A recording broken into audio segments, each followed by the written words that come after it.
So this picture show the areas of the burial sites. It cover many cities, many provinces along the Thanon Thongchai mountain range. It started from Kanchanaburi at the lower side of this slide, but it's not appearing because the slide has not enough space to post it.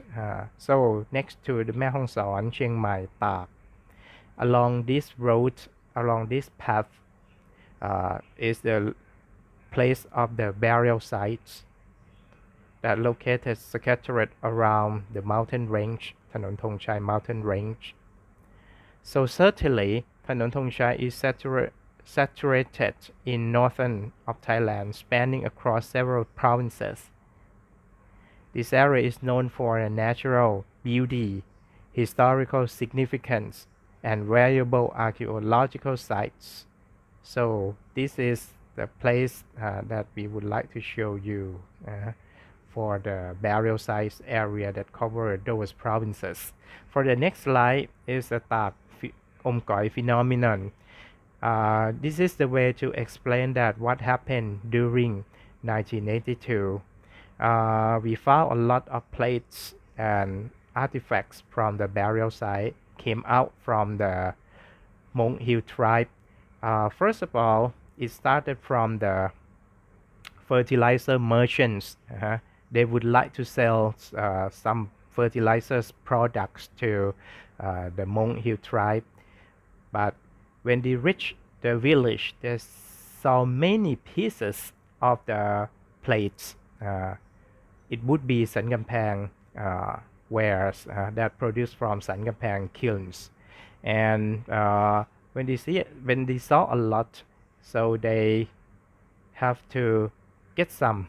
They have to get some pieces and bring it to the antique market to ask the antique merchants or the antique dealers. They show them, and the antique dealers say, "Oh, that's very old. Where did you get from?" So this is the reason why so many pieces of the ceramics that came out from the burial site in the big amounts or enormous quantity of those ceramics. And the antique merchants sought to trace the origin of these ancient ceramics. So it started illegal excavation expanded across wide area from Tak to Chiang Mai, Kamphaeng Phet provinces.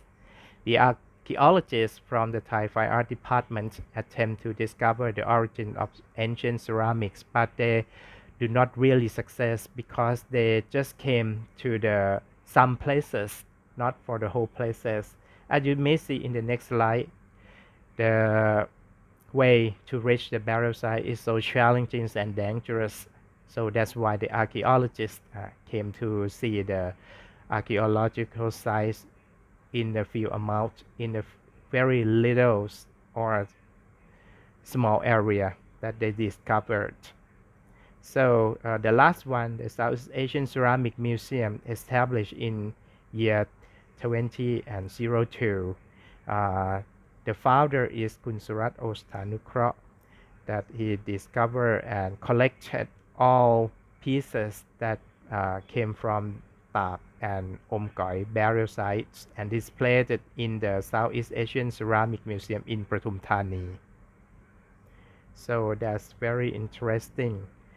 And so the Tak Omkoi phenomenon, I think is very important phenomenon because no one right now has to explain it because they don't know well about this happening.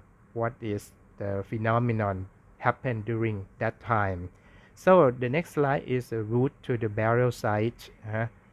So let's go back a little bit because I would like to explain more about some situation. There are some collectors that the Japanese collectors that would like to see the real burial sites. They came along to the mountain range in Thanon Thongchai. So they came in without the guides. So finally they get the forest burned because not survive from the forest.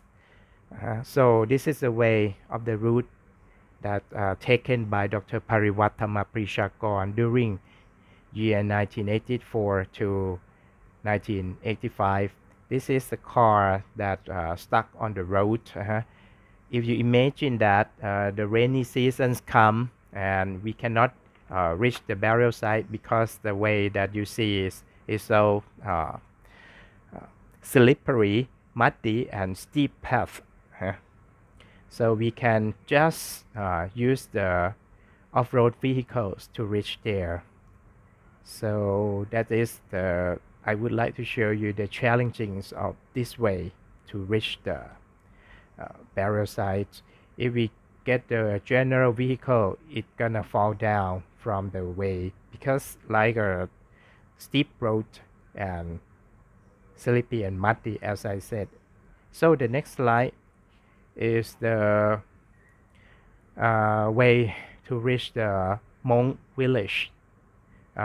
This picture is taken by Kun Burin Singto Art around year 1997 to 1994. In the past, this route was used to transport drugs. The police tried to investigate this area, but they couldn't reach because terrains was so challenging. Many people trying to journey, some didn't survive, as I said at the beginning.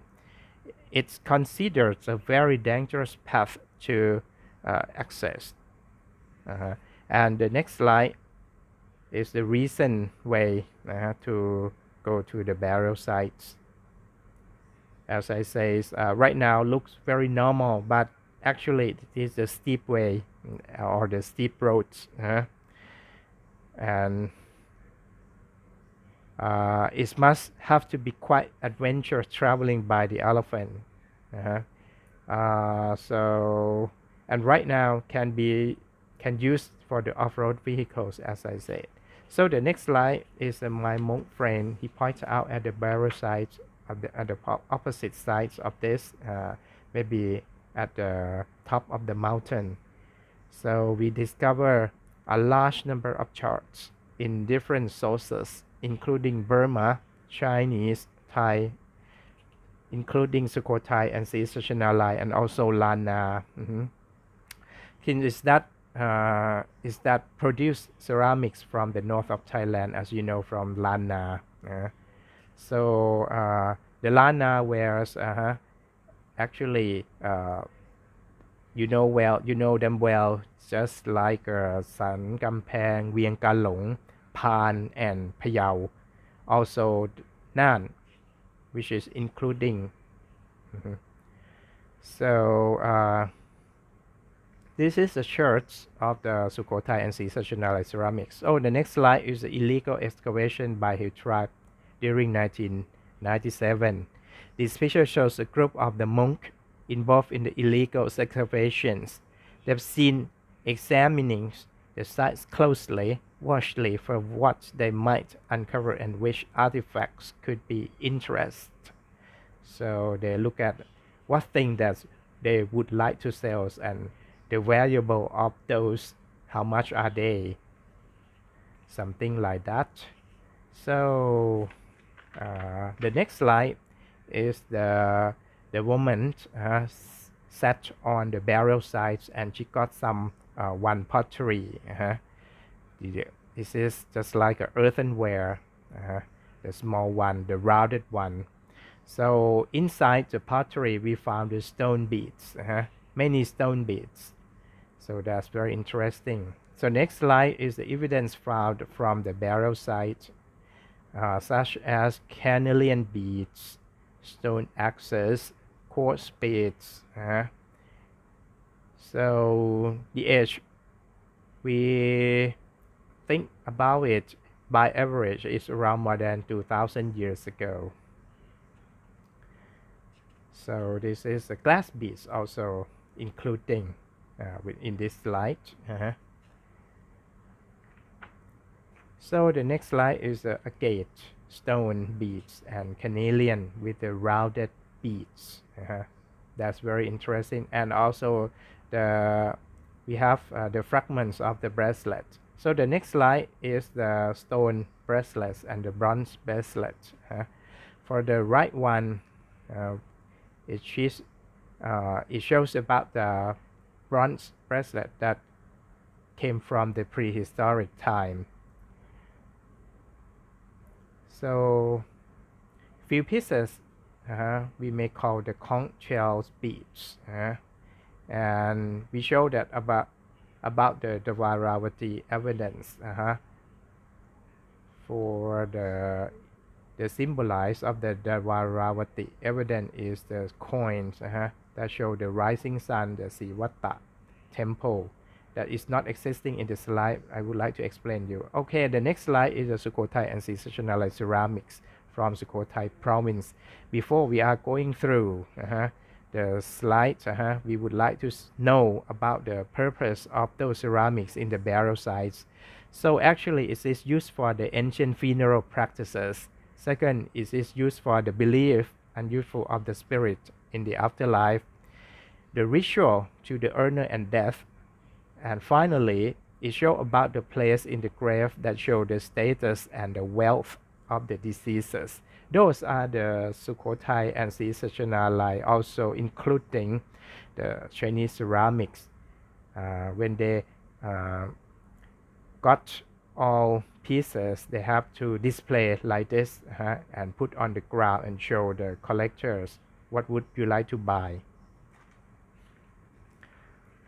So this is very interesting.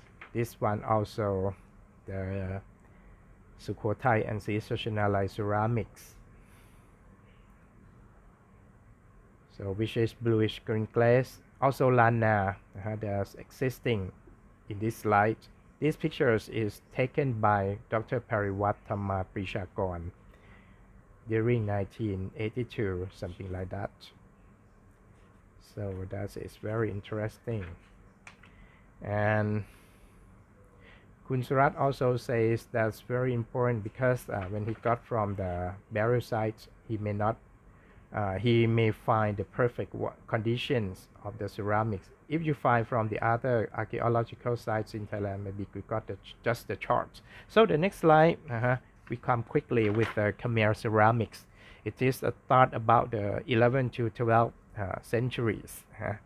This is a vibrant green glaze, not only visually striking, but also represent the skill of the pottery techniques.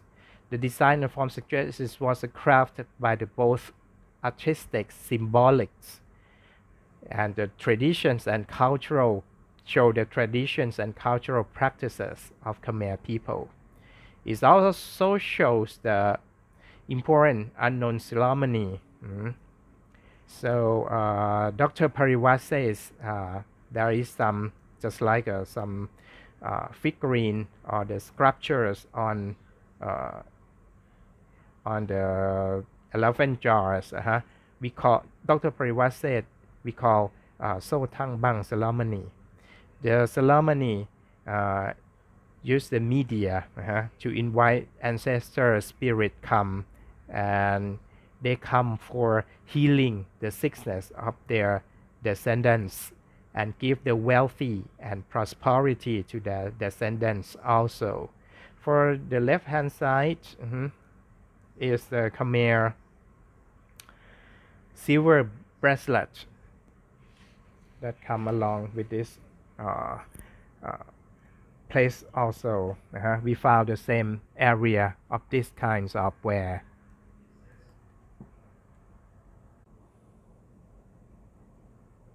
Okay, so this is Khmer ceramics that we found and the purpose of it. So I would like to explain about it. So the more interesting thing is the insides of that jar. We found the golden necklace. This is the excavators that found the Khmer jars. This is very old monk man. So he found, and interesting thing that I say is it was a uh, mentioned by Kun Puchong Chantavit, who was a consultant to Kun Surat, and currently he works to be the consultant of Thai Fine Art departments. So with at the center, it hangs the precious stone. So actually there are two pieces, but this one is not the same things as I mentioned. It's not the real thing that I mentioned, but I try to find out the same things. It is from other collections, but try to find the pictures that are similar to the thing that I mentioned.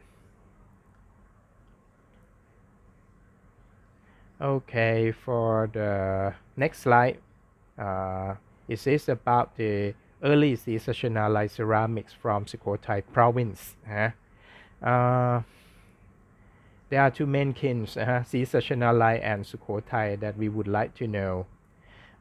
We would like to first focus more on the Sri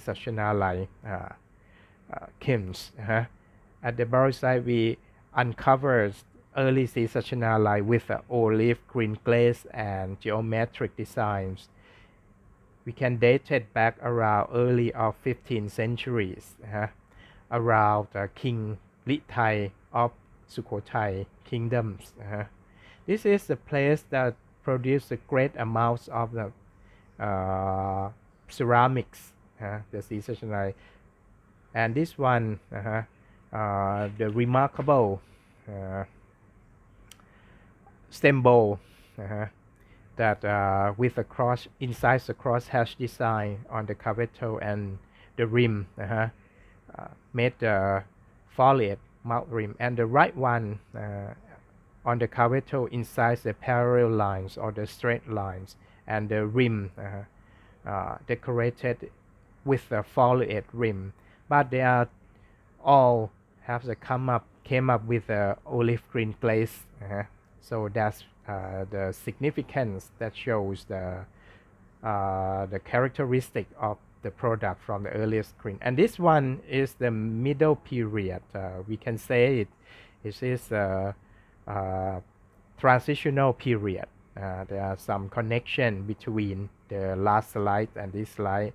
With you may see the same insights with parallel lines or straight line and the foliate rim, but the difference is the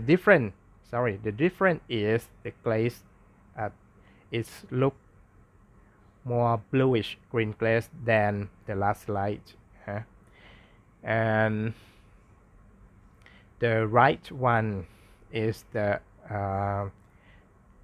classic scroll with the lotus designs, and it is actually the bluish green glaze is an exceptional rare piece, classic celadon plate, pure with a foliate rim, produced from Sri or Got Noi Kins. The craftsmen want to show the elegance of the scroll. The next slide is from your left side, a stunning piece of the celadon, very classic and elegant. The combination of an inside chrysanthemum at the medallion and the 5 lotus motifs on the cavetto, also a scroll design around the rounded rim. And the right slide was discovered from Thak barrel sites, and it showed the bluish green glaze with the exceptional clear fearing fiery insides. And this one showed the underglaze black. This is a fascinating example from Thak barrel excavation sites. The beautiful preserved underglaze black dish featuring a central medallion with a striped fish motif, often interpreted as a symbol of the abundance of fertility in South in the Yom rivers, with the chrysanthemum and the scroll. And the right one is a unique design. Underglaze black dish is particularly striking for its central medallion and the fierce radiant flowers like a motif resembling a shining star. Actually, it is a motif, not a shining star, and ended with the classic scroll with the rounded rim. So the next slide is the late Sri ceramics in Sukhothai province. The main characteristic or the important characteristic of this is the crosshatch design. This is very finely incised lotus on the right side and also come up with the crosshatch design and show the translucent green yellow glaze to stand out. Actually, this is, we can call it late period of Sri Sachanalai from 16th century. This one is the underglaze black designs which show the combinations of the lotus and the lotus petals for among the classic scroll. From the right side is a unique ceramics, Sri Sachanalai ceramics, underglaze black painted, underglaze green glaze, under the green glaze, sorry, with the chrysanthemum or the motif at the medallion. Actually, some call solar pattern, but actually it is the motif that got the influence from the Joseon of the Korea, and the rim decorated with motif inside the frames. Okay, and with this very bright green glaze. And this one we come up with a few of browns and white. This is brown. This is brown and white, and very few of them that we discovered. And also this is the next slide show about the. Okay, let's move back a little bit. This is the ware that we covered, and this is the Southeast Asian ceramics. This is show the elephants and its mahot, along with 4 protectors. Each of 4 protectors, we have each of them, they are for the 4 legs protectors.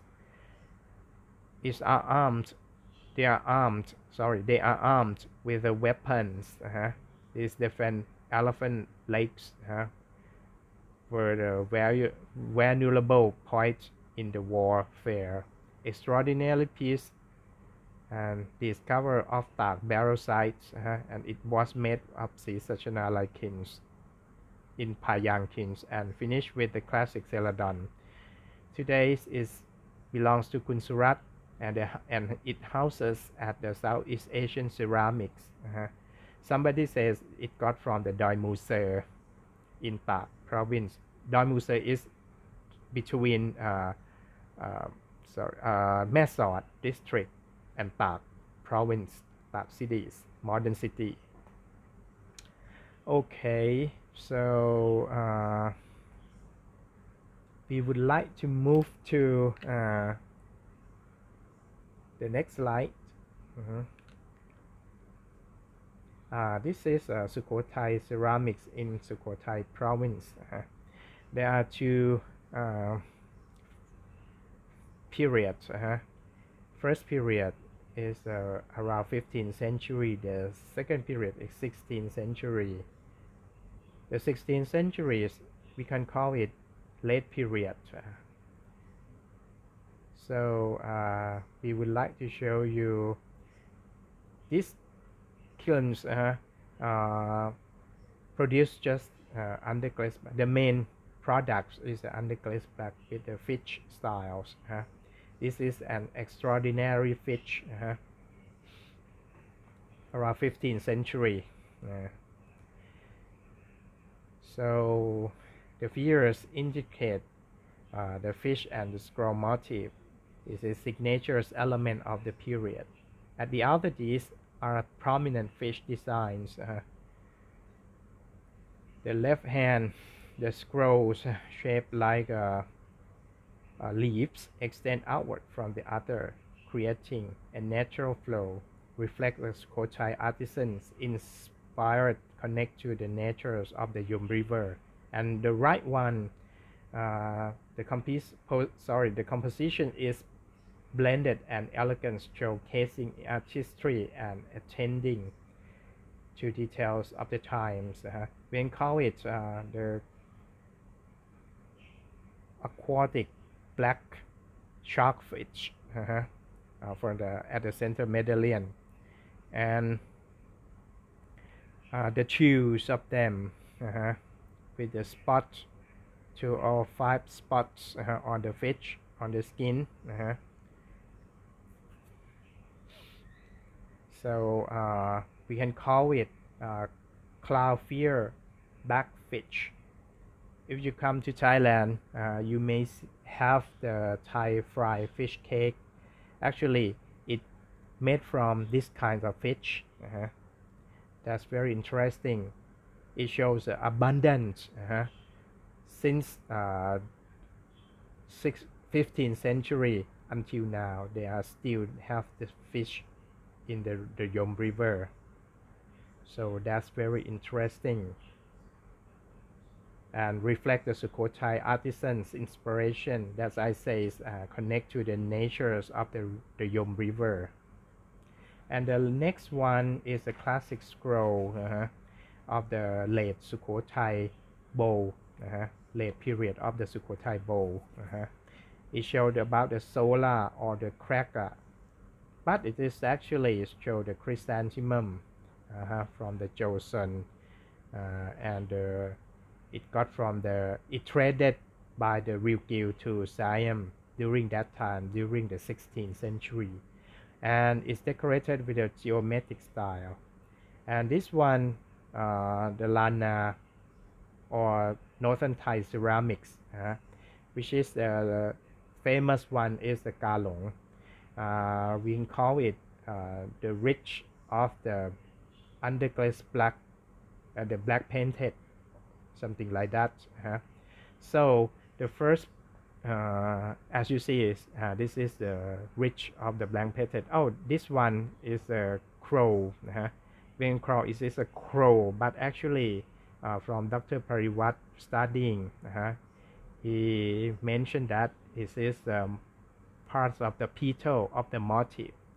When you take out the petal from that motif and put it on the dish, that's all the products that I show you. And this one, this is just the flowers design, and this one very interesting with the stem cup.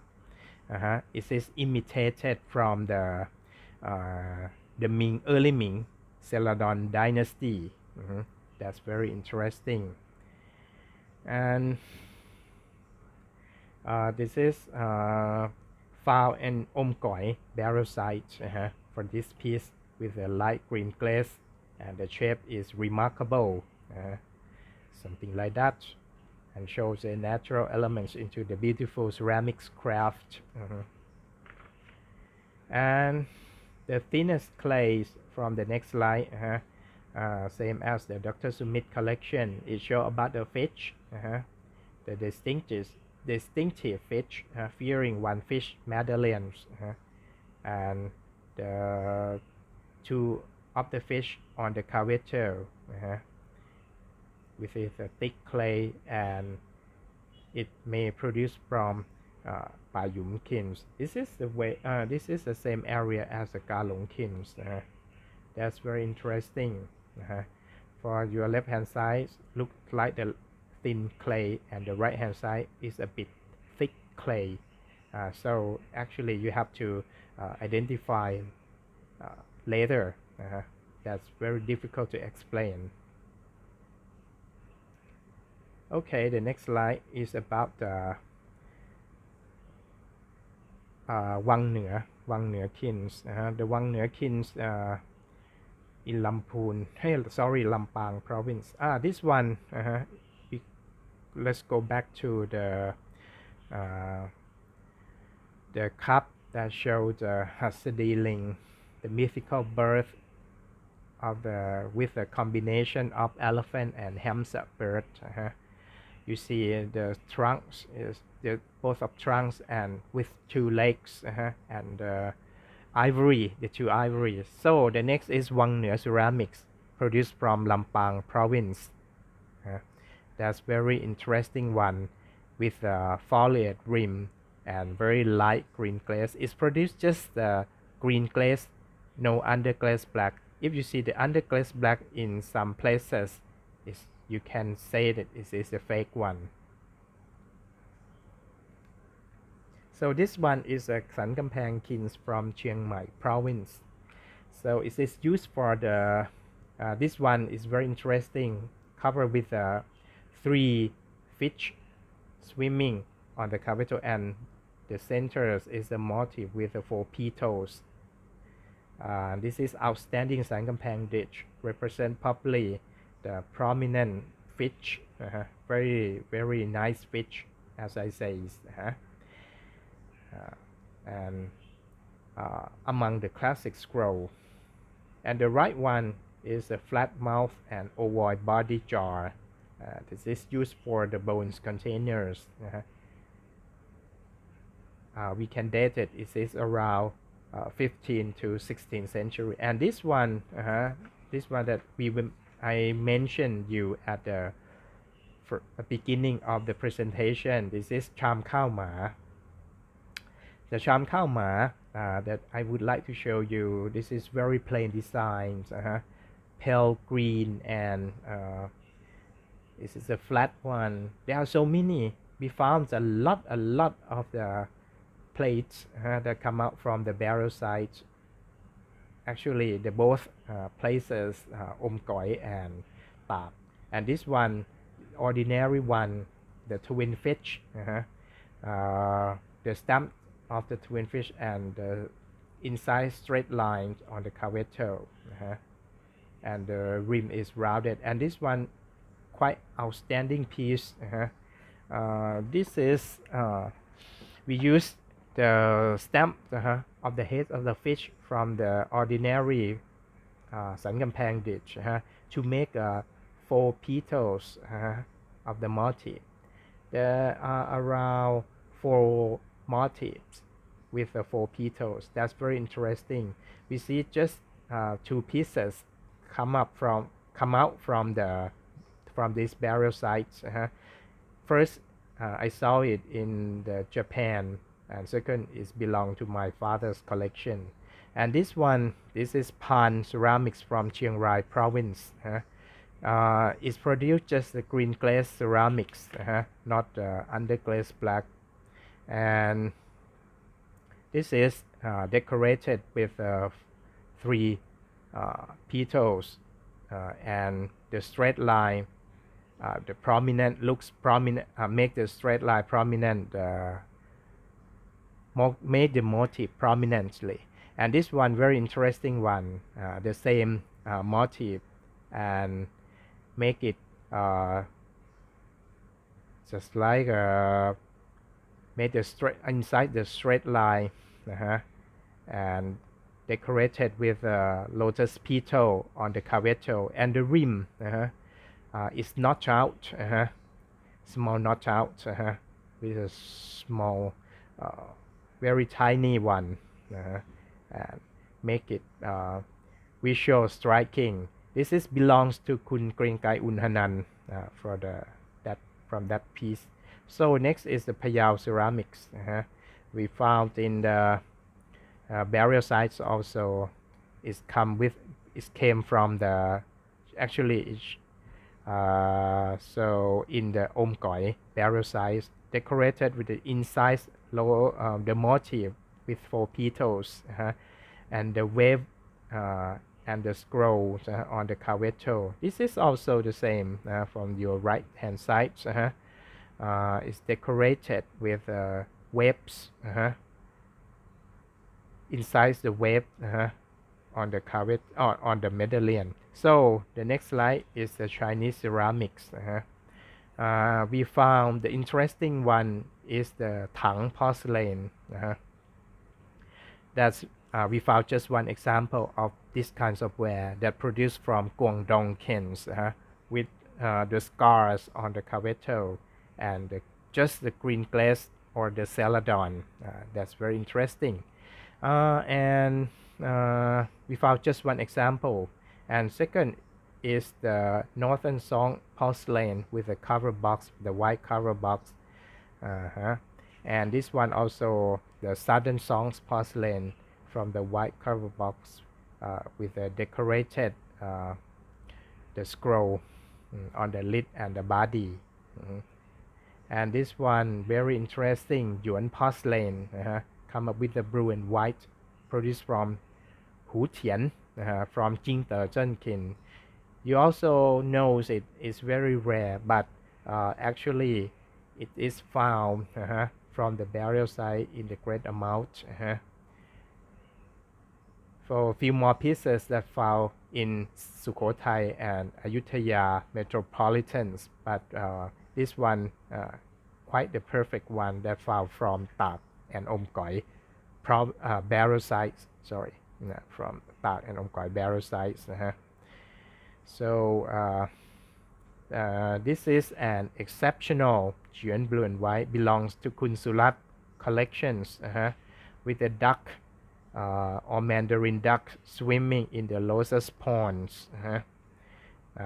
Is decorated with the chrysanthemum, and this one the celadon plate with a Yuan period from Longxuan Kens at the medallion decorated with the chrysanthemums and the scroll, and on the cavetto decorated with a lotus and the classic scroll. And this one produced from Pu Tian Kins inside at the cavetto and on the medallion stamp the fungi or peony designs on the medallion. So that's very interesting one. And this one is a Ming porcelain. The Ming porcelain we shows the two of them. First is Longxuan, and this one is blue and white ceramics. Okay, and this one with the stamp of the Taoism styles, and this one decorated with inside the flowers and motif and the scroll on, and this one the flowers, the 4 petals on the medallion, and that one is very interesting. This is Ming period, and this one also the blue and white, the deer with the monkey. It looks very difficult to find. The big shape, the big size of this plate. But we found a lot in the Linacho shipwreck with this decoration, the same styles, but also found is the burial sites after the Jiajing Emperor. So this one very interesting piece is the crackware, the finest and thinnest cracked porcelains. This is we found just the only one example from Wan Li period. This is belongs to Dr. Prakat Charan Rat, decorated with garden and some symbolics, auspicious symbolics inside the frame and the crane in the garden on the medallion. We found just one example.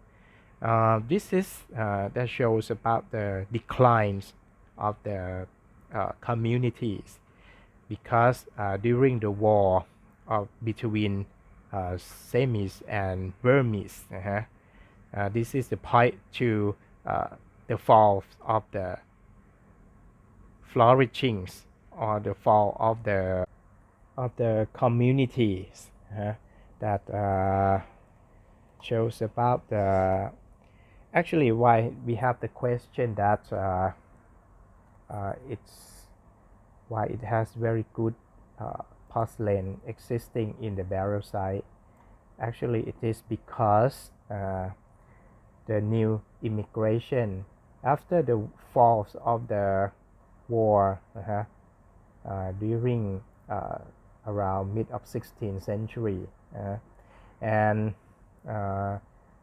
some the Burmese armies have to forcibly the people along this way along the communities back to their to its country in the Burma and so this is the new immigrants but it's too many people. This is from my study. I think that is not too many people. Let's see the early Qing period of porcelain being called just the ordinary one.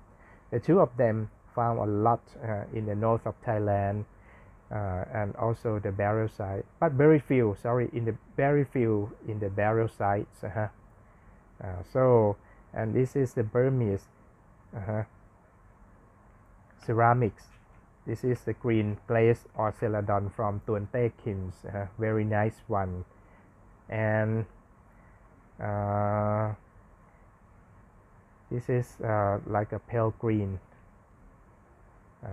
and produced from Tuante. And the next one is white glaze and green painting on the white glaze. That's the left from your left hand side. That's the outstanding piece because it is rarely found from the burial sites. They are produced from Gordon Kins. It's close to the Motama cities. And next is the Vietnamese ceramics. The Vietnamese ceramics around 15th to 16th century we found the blue and white and also underglaze black with different shapes in the cup with a covered box.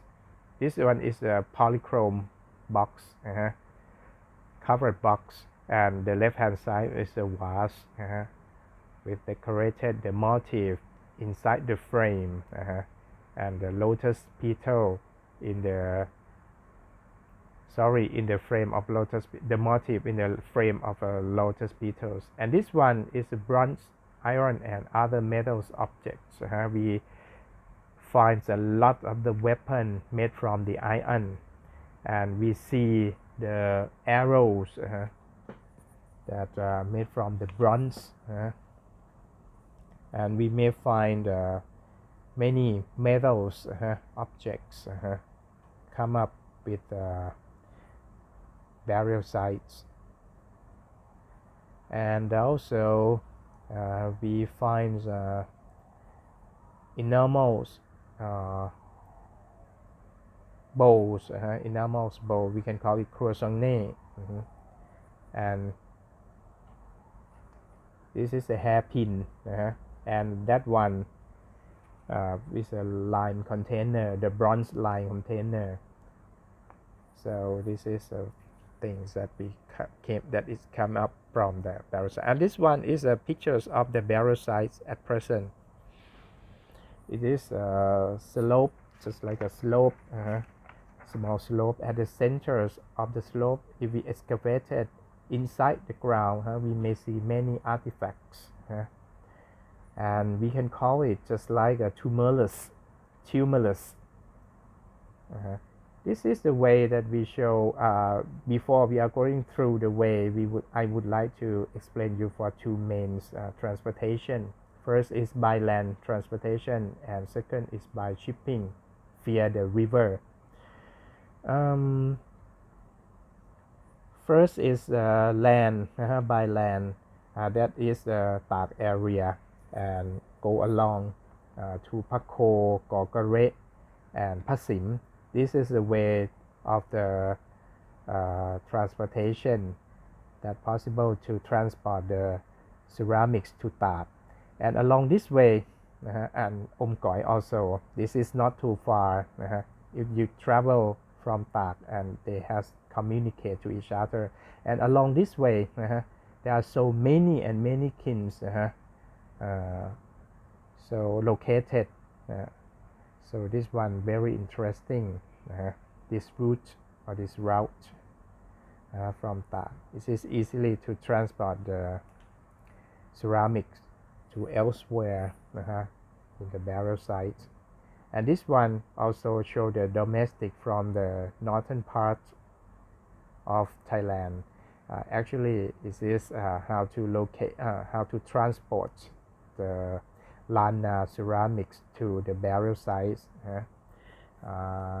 So this is the kins such as Kalong, Vieng Bua, and Pan from Pong Dang. This is the way that to transport by land.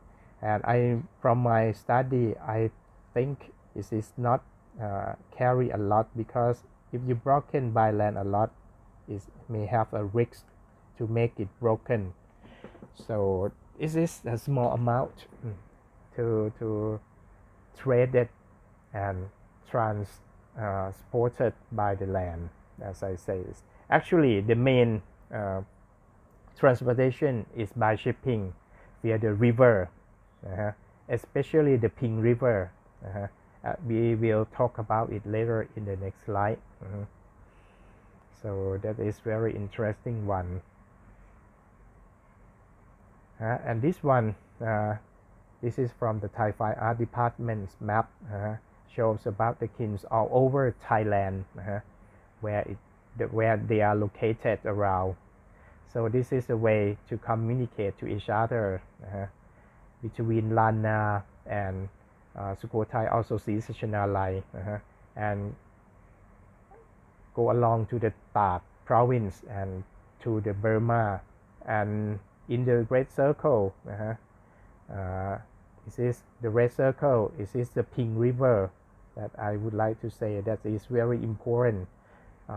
It is play the vital transportations and traded along the ceramics trading, on the ceramic trading, and we can go along the river. We can reach Tak and Omkoi burial sites by the river also. That's very interesting one, interesting way.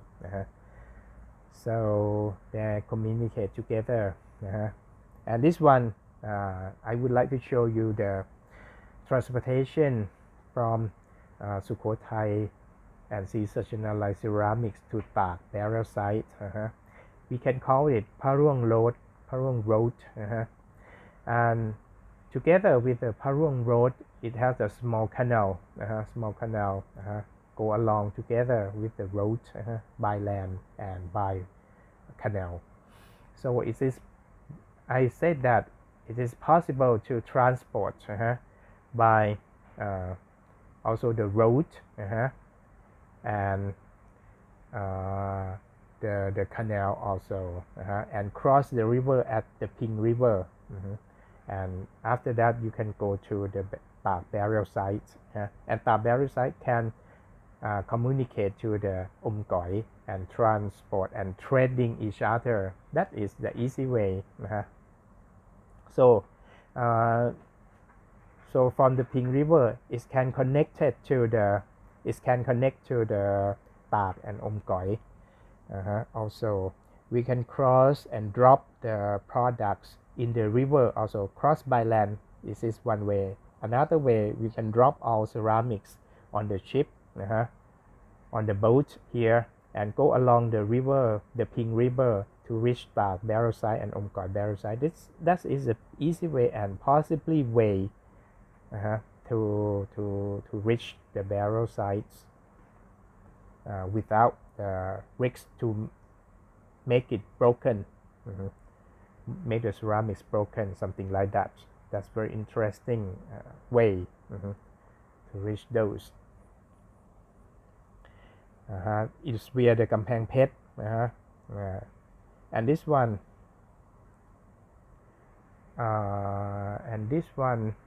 I would like to show you the communities along the river, the Pink River. There are small communities located along the Pink River. So many villages live there. So that's why the wealthiness may come from the trading system by the river. And this is the temple in the Bhumipol Dam. We can call it วัดดอกเงิน and วัดพระธาตุลอย and also so many wat under the dam, under the water now. There are many interesting places around under the water in the Bhumipol Dam. This is one of the interesting place, as I say, วัดพระธาตุลอย in Thav province. The main pagoda or the main Chedi is very important because it contains many kinds of things, valuable things inside the crypts. So the Thai Fine Art Department has to recover it before the water, before the temple was under the water. So the things that they get, they collected from those temple, especially วัดพระธาตุลอย is the covered box with the polychrome, the Vietnamese box, Chinese celadon chip, and the silver and gold Buddha images. This is the symbolic of the wealth of the communities.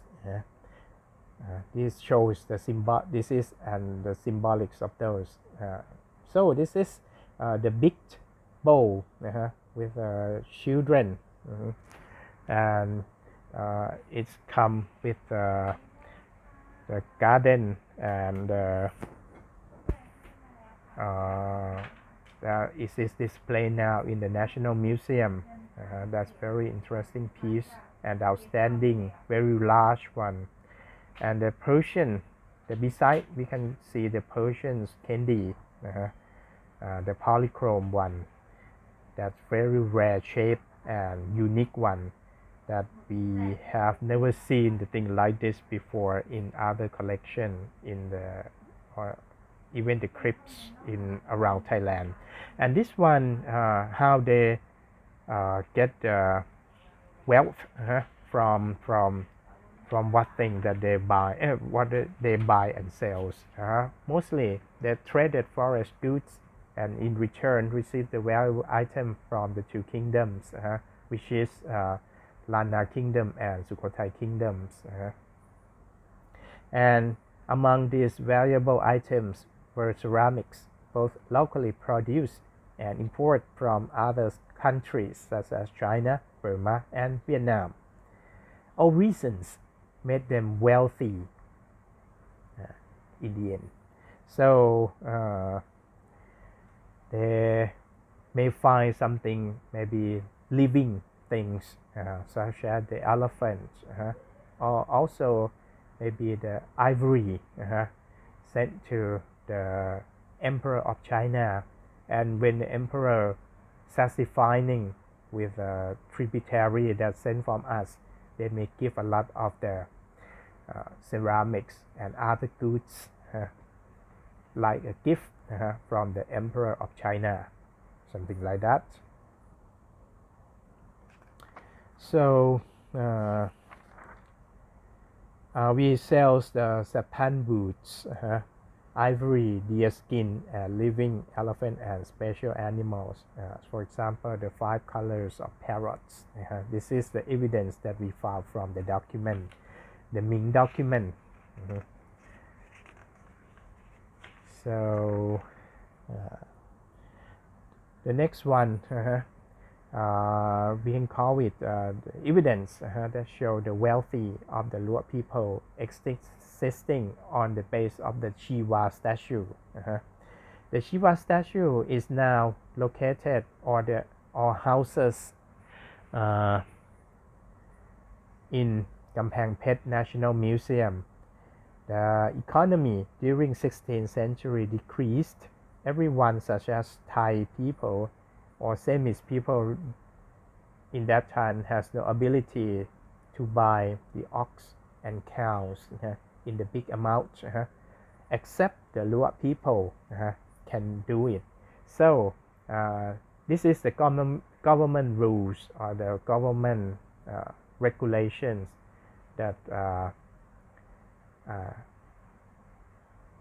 made the inscription on the base of the Shiva statue that they do not allow the Luo people comes and buys ox and oxen back to their country to their village, something like that. So that is very interesting word, interesting sentence because it shows about how wealth of the Luo people have during that time. So finally, who were the mysterious group in the far away of the graveyards? That actually we can say that this is Luo Hill tribe originally occupying on the northern regions area before around more than 1,000 years or 2,000 years. So current tribes exist in many Thai royal chronicles. It means that they have to find the fragrant woods to send to the government of the Lana and Ayutthaya. There is a chronicle says about that. And another chronicle is say about the general in the just like a war between Burmese and Samis in the reigns of King Naresuan the Great. They mention the chronicle mentioned about the Sanpum Loka Pesaraka, which is the current soldier. Actually, so there are some interesting points that shows about how they get many charts and many wealth. So how they wealth maybe it is from the merchants or from the trading. Sorry, just like a trading make the economies of them very good, and to be the soldiers that get things from the kings and bring them back to the village, something like that. This is knowledge we have gathered show that we found the artifact dating from prehistoric 16th century. The covered box figurines and small bottles are rarely found. Bowls, stem plates, and stem bowls were discovered in the large quantity. Materials often found include bronze bowls, lime containers, bronze stem bowls. The declines of the mysterious, after the 16th centuries, this is a decline of the mysterious community. The cause of the decline of the community is the war, following the war between Burmese and Same in the late 16th century. The forced relocation of Samis and Lana artisans. So they relocate back to the Burma for artisans for the both country, Lana and Ayutthaya. Also, the people along the traded route were moved to Burma. So all of them are moved to the Burma as well. So this is the cause of the declines of the communities, as I say. So that's very interesting.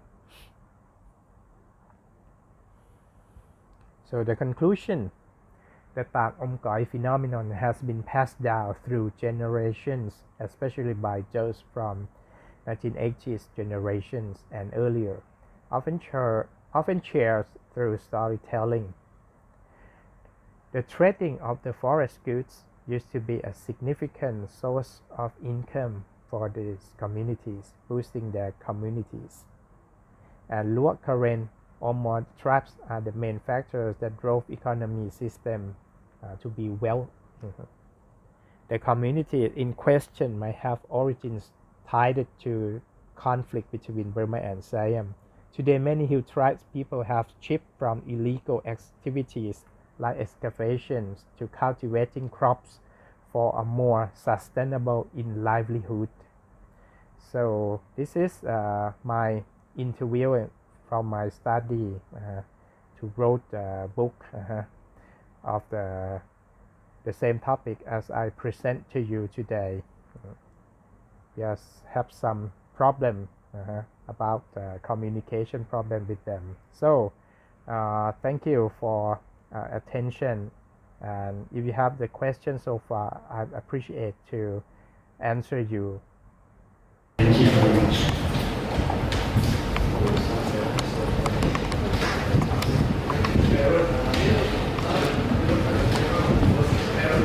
Well, Miss Karen, yes, the leaf, This is not mentioned Karen. Karen and what?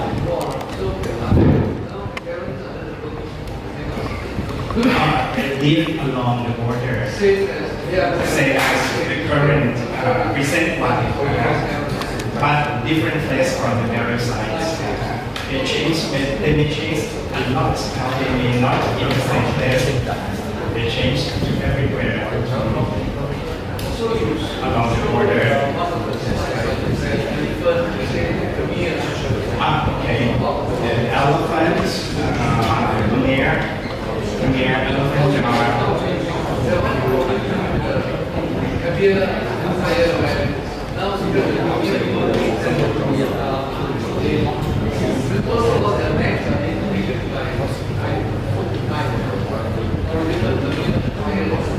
so they occupy the time. Actually, we may say this is yes, but we used to be under-occupied near empires for a few centuries, 2 centuries. Yes. Yes, they occupy the whole area. They occupy, including Thai and also themselves, Cambodia now, and also in Laos.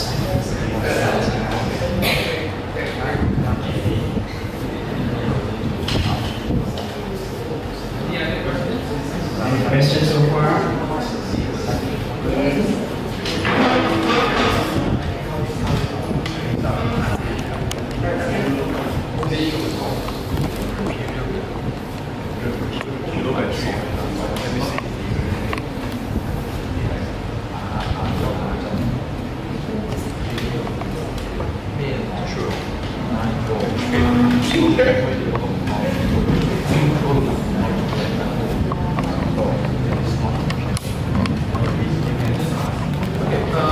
I think you can hear me. Right. Okay. The currents, I think, the separatist troops in Burma. Is the Luo tribe still around? Is the Luo tribe still around? Still around. Okay. Secondly, since we noticed that mostly water lilies and lotuses, are they Buddhists or are they animist? They believe in the spirit, ancestor spirit. The thing is that, okay, you see that this is a burial spot, right? So, the bodies are still there? Sorry? This is a burial cemetery, right? Yes. This is a burial spot. Are the bodies still there? Bodies of the bodies. The bodies are, okay, the bodies, the deceased is still there. But eroded, just like some kinds of fragment, and except one, as you see the jar, we found a lot of cremation fragment inside the jar.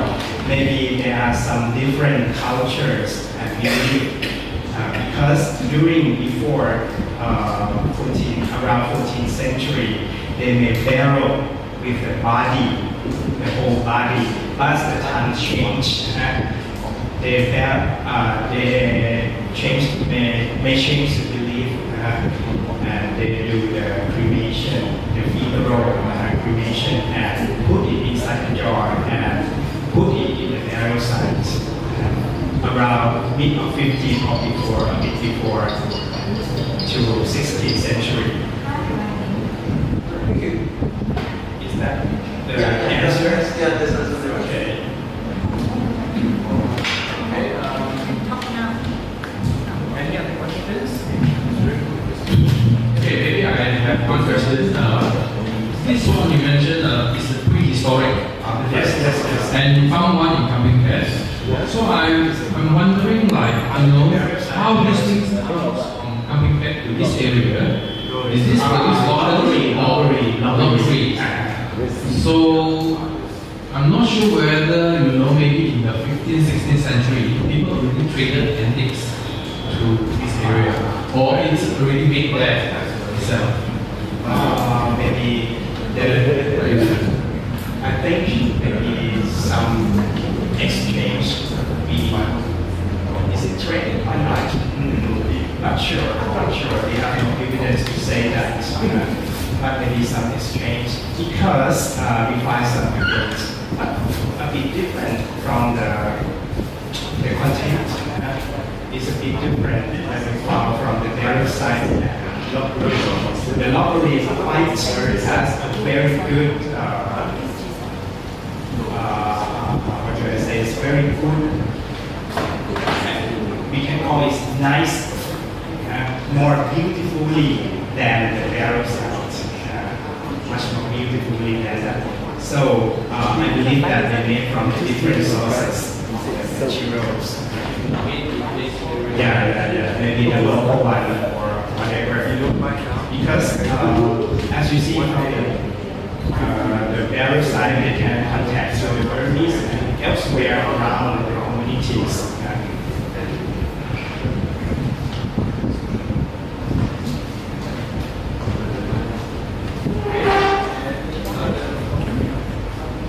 Questions? Dr. Leon? Thanks, Dr. Thanon, for the lovely presentation.